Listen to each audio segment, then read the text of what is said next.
Saraswati is a Sanskrit fusion word of Sarash meaning pooling water.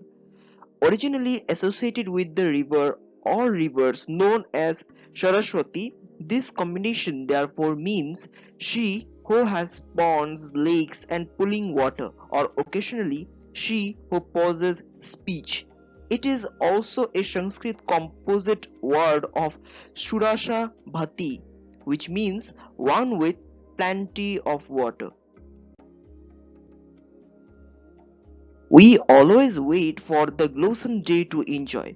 It is called that it is not good to study on this day. Our parents always warned against it, that it is not good to study on this day because Devi Saraswati studies on this day. But many unknown things should be remained in our mind regarding Devi Saraswati.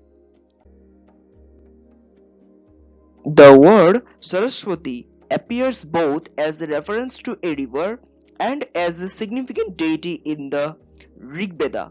In initial passages, the word refers to the Saraswati River and is mentioned as one among several northwestern Indian rivers such as the Drishadvati. In Vedic literature, Saraswati acquires the same significance for early Indians, states John Muir, as that accredited to the river Gangas by their modern descendants. By hymns of book number 10 of Rigveda, she is already declared to be the possessor of knowledge.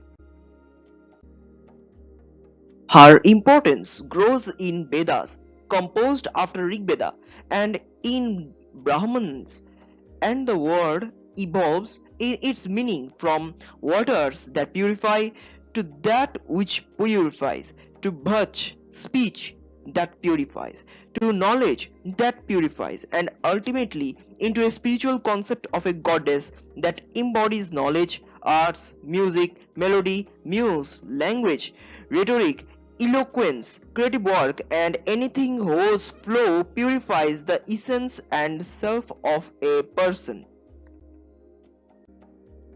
In Upanishads and Dharma Shastras, Saraswati is invoked to remind the reader to meditate on virtue, virtuous emoluments, the meaning and the very essence of one's activity and one's actions.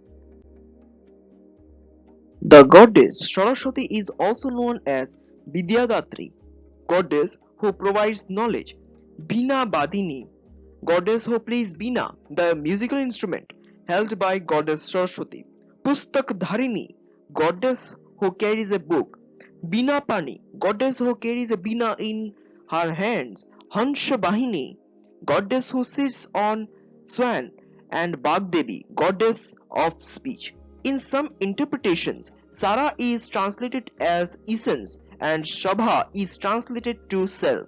Thus, the name Saraswati would translate to she who helps realize the essence of self, or she who reconciles the essence of Parabrahman with one's self. Saraswati is known by many names in ancient Hindu literature.